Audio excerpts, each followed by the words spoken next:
Hey YouTube, I'm CaseyFriday.com and I've got an update for you.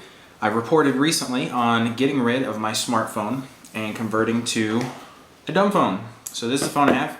It's a Kyocera S2300, I believe is what it is. I've already shown it to you, but it is the most basic of phones you'll ever see. Also, the battery lasts about 7 days. So this thing's fantastic. It's got really big buttons. I don't use it for text messaging. I only use it for calls.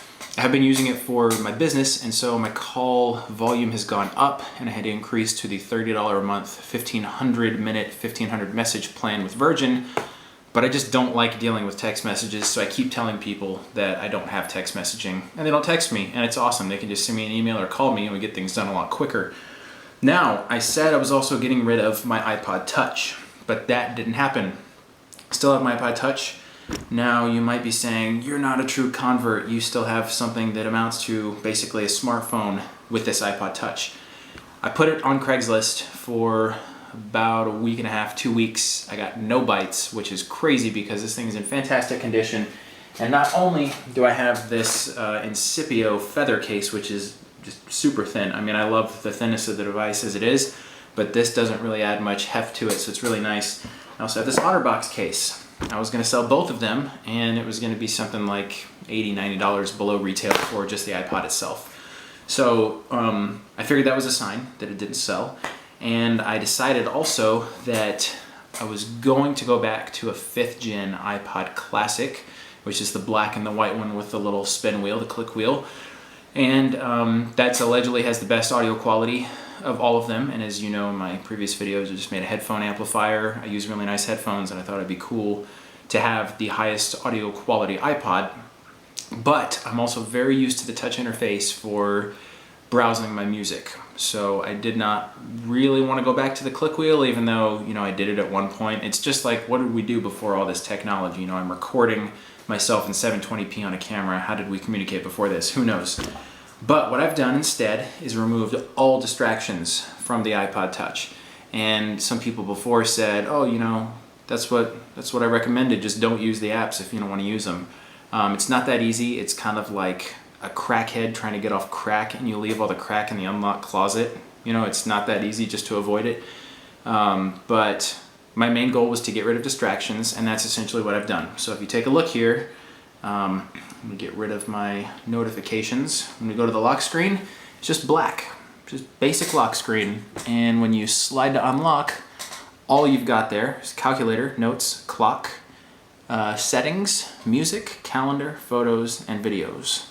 That's it. Now I did make some folders on this other page for useless and games. And if you check out the games, I've got a few racing games, Angry Birds, and Plants vs. Zombies, because in the end, those are the only games I played when I used to use this for gaming. Now, I don't play any of those, so I'm likely going to delete those too. And in the useless category, it's all of these applications because I don't turn the Wi-Fi on. I keep the Wi-Fi off at all times. It's always on airplane mode at all times.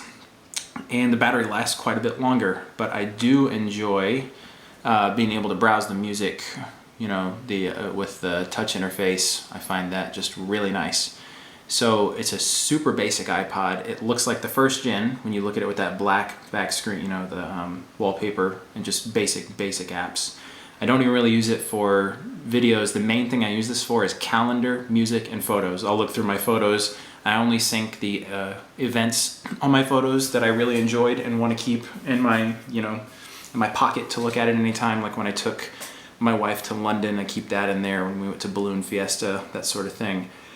So I barely use this thing at all, is the point that I'm making. I use it as an alarm clock, but I just use it for music, and it works really well for that. And I have some smart playlists set up, and there's a huge document that I read on how to make effective smart playlists, so that takes too long. I can't get into that right now.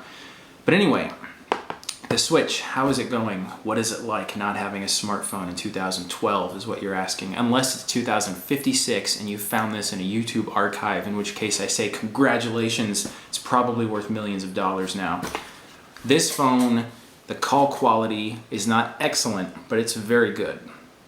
So it's not like crackly and you can't understand the other person. It's kind of like the difference between a good quality standard def television show and a good quality high definition television show.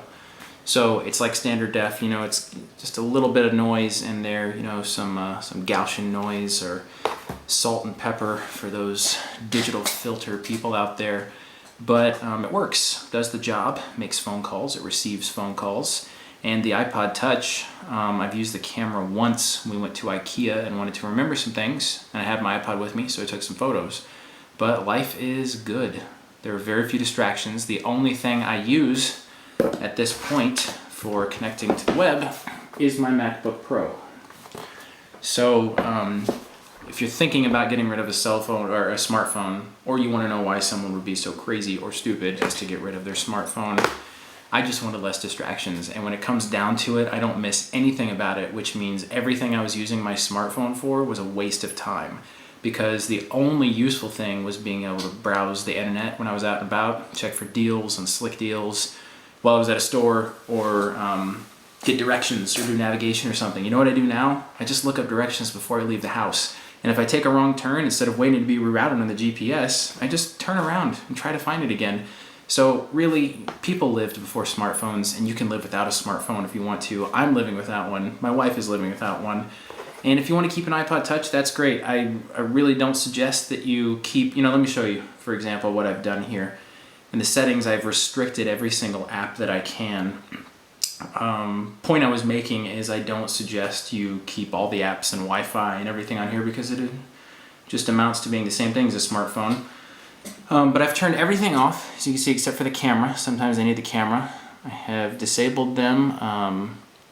I've turned the changes for location and mail accounts off. Can't do any of that. It's all locked. iTunes is turned off. Ping is turned off. All that sort of stuff. There's just really, really no need for that stuff on this device. So I wish I could delete it, just that there's not even the option for me to go in here and undisable it, or enable, whatever word you want to use. Probably enable. But, and I'm only running iOS 4, so I don't have that notification deal that you've got in iOS 5. And I've heard there are a lot of problems with iPod Touches on iOS 5. I had a lot of problems with one, and thankfully it broke. I got this as a replacement, and it had iOS 4 on it, so I just left it there. So life without a smartphone is doable. I'm doing it. It's not tough. It's not crazy. You know, might go through some withdrawals. I didn't go through any withdrawals. I just, the first day, thought, wow, what am I going to do now that I'm not sitting here, you know, with my G2, writing out emails and text messages, finding reasons to look at this 4-inch screen and sit there and do nothing. It's really just a waste of time. And that's my opinion. So if you don't like it, feel free to share your opinion, whatever. You know, people say, learn moderation. I say, get rid of it. No reason to learn moderation when what you're using is pointless in the first place. So that's my current setup. It might change. I might get an iPod Classic. I'm into high quality audio, so I might want to get that so I can do a capacitor mod on that and make it ultra high quality audio. We'll see. Who knows? But at this point, I've got the iPod Touch for basic music listening in the car and sometimes on headphones. That's what's going on. If you have questions, feel free to hit me up at CaseyFriday.com or leave comments on this YouTube video. I'll see you soon.